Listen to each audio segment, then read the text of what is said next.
एक गांव में एक बड़ा साहूकार रहता था। साहूकार बहुत पैसे वाला था। आसपास के कई गांव में उसका बड़ा नाम था, लेकिन इस साहूकार को अपने पैसों का, अपने रुतबे का और अपने नाम का बड़ा ही घमंड था। वह अपने नाम को बनाए रखने के लिए बहुत ज़्यादा सोचता था और बिना किसी के भावनाओं के कद्र किए वो सब करता था जो उसे लगता था कि करना चाहिए। साहूकार को कई सालों बाद एक संतान प्राप्त हुई।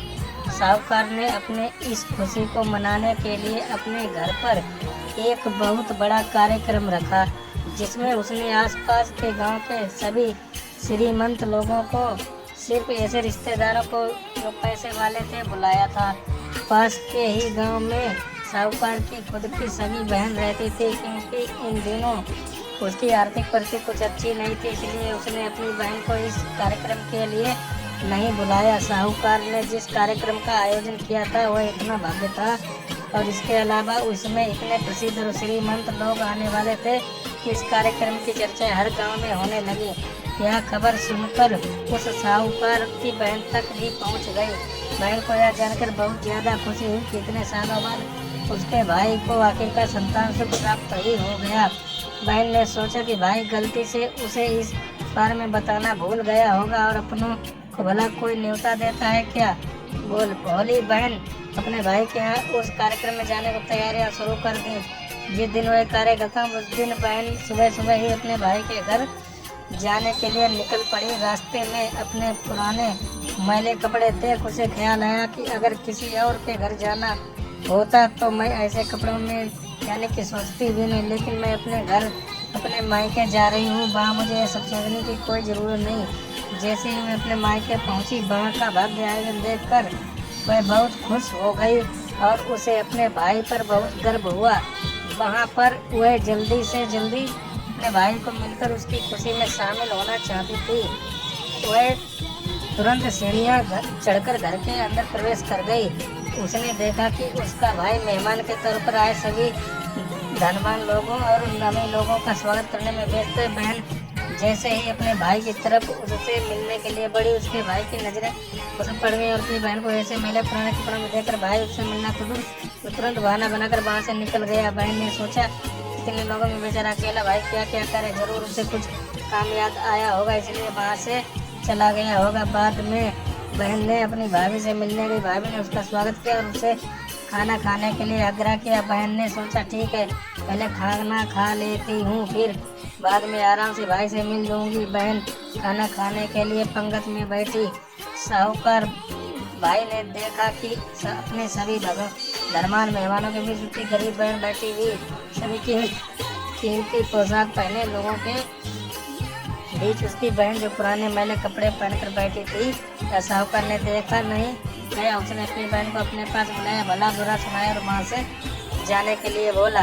बहन ने अपने सपने में भी नहीं सोचा था कि उसके साथ कभी ऐसा व्यवहार भी हो सकता है, और वह भी उसके खुद के मायके में अपना अपमान होने के बाद बहन तुरंत अपने घर ससुराल जाने के लिए चल पड़ी। बहन इस बात को पचा नहीं पा रही थी कि उसके अपने भाई ने उसे इतना बुरा व्यवहार किया। उसकी आंखों से आंसू नहीं थम रहे थे।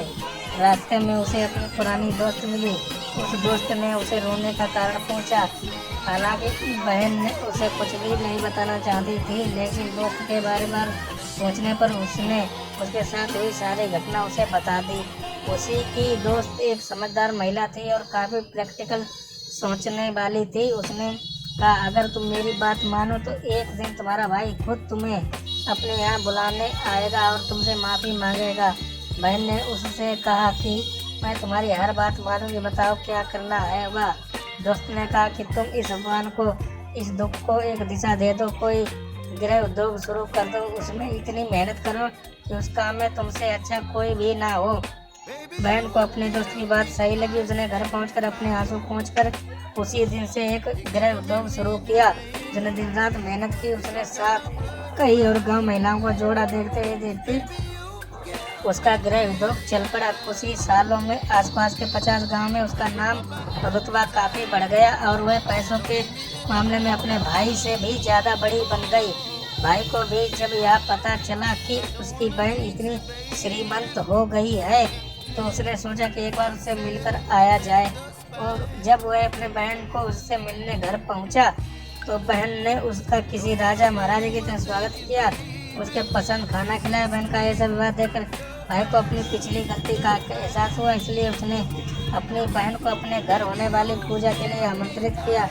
कुछ ही दिनों बाद भाई बहन अपने भाई के यहाँ उस पूजा के लिए पहुँच गई। जैसे ही बहन अपने भाई के घर पहुँची, उसका भाई उसके स्वागत के लिए दरवाजे में ही खड़ा था। बहन अपने महंगी से गाड़ी में आई थी, उसे देखने कीमती साड़ी और उससे भी ज़्यादा कीमती गहने पहन रखे थे। बहन का ऐसा ठाट बाट देखकर सिर्फ भाई नहीं बल्कि उसका पूरा गांव दंग रह गया। भाई दौड़कर आया और बहन की गाड़ी का दरवाजा खोलकर उसे बाहर आने के लिए कहा और बड़े प्यार से उसे पूजा का प्रसाद ग्रहण करने के लिए बुलाया। बहन को इस बार 12 पकवान परोसे गए। चांदी की थाली में उसे खाना दिया गया था और साथ में एक सोने की चम्मच भी रखी गई थी। उसके बैठने के लिए बेशकीमती पाट रखा गया था। बहन को यह सब देखकर उसके वह पुराने दिन याद आ गए जब भाई ने उसे बिना खाना खिलाए ही भला बुरा कहकर वापस लौटा दिया था। बहन खाना खाने के लिए तो नहीं बैठी, लेकिन उसने अपने सारे कीमती दाग दंगे जेवर उतार कर थाली में सामने रख दिए और खाने में बनने वाले उन दाग पर रख दिए। बहन का ऐसा व्यवहार देखकर सभी हैरान थे। किसी को नहीं समझ आ रहा था कि बहन ऐसा क्यों कर रही है, आखिर वह इन जेवरों को खाना खिला रही है। जब भी उसने पूछा कि वह ऐसा क्यों कर रही है तो मैंने सबके सामने बताया कि आज तो जो इनका सम्मान हो वह दरअसल उसका नहीं, उसके इन्हीं कीमती जेवरों दाग लागने और कपड़ों का हो रहा है, क्योंकि मैं तो अभी वही पुरानी साहूकार की बहन हूँ।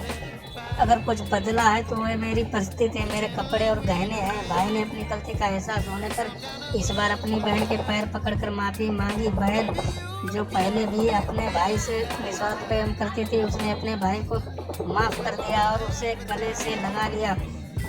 दोस्तों, पैसे सिर्फ हमारे जीवन को सरल बनाने के लिए हैं, जबकि रिश्ते में मिले किसी वरदान की तरह हैं। अगर उन्हें सच्चे मन से और निस्वार्थ भाव से निभाया जाए, पैसे खर्च हो जाएं तो आप बाद में कमा सकते हैं, मगर रिश्ते खर्च हो जाएं, टूट जाएं तो दुनिया का सारा धन भी आपको उन्हें वापस नहीं दिला सकता।